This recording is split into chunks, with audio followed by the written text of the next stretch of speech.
This is the law that every farmer understands and every salesperson forgets. You reap what you sow, not sometimes, not when conditions are perfect, always.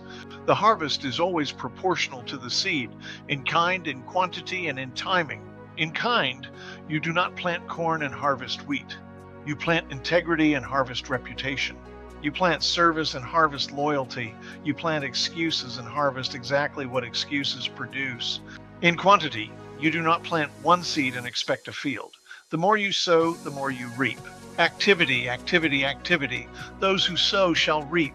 The harvest is always proportional to the seed. In timing, and this is the one most people violate, there is always a season between sowing and reaping.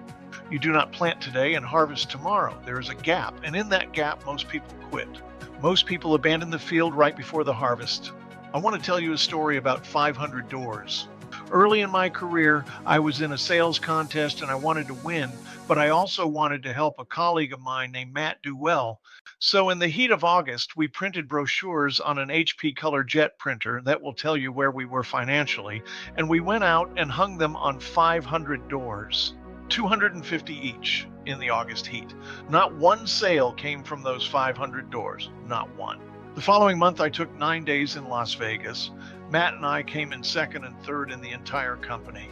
What you sow, that also shall you reap. You just may not reap it from where you sowed it, and you will almost never reap it on the timeline you expected. Jim Rohn taught me about the seasons of business. Spring is for sowing, planting seed every single day without exception. Summer is for cultivating, watering the crop, pulling the weeds, following up. Fall is for harvesting, reaping what was planted and tended, and winter is for preparing, getting ready for the next cycle. But here is my adaptation. Make every day springtime.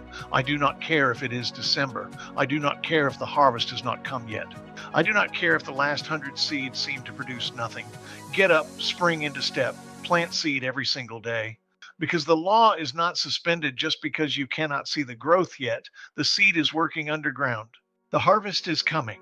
The only variable is whether you will still be in the field when it arrives. Always be sowing, always. Always be sowing in your business, in your relationships, in your community, in yourself. Every seed of service, generosity, and genuine care you plant is operating under this law, whether you track it or not. I have never been able to outgive God. I have come close, but the law always catches up, and it always pays back more than what went in. Before lesson 5, identify 3 areas of your life or business where you stopped sowing because the harvest did not come fast enough. 3 fields you abandoned. Write them down. Then write what one seed planted today would look like in each one. You do not need a perfect plan. You need one seed. Plant it today.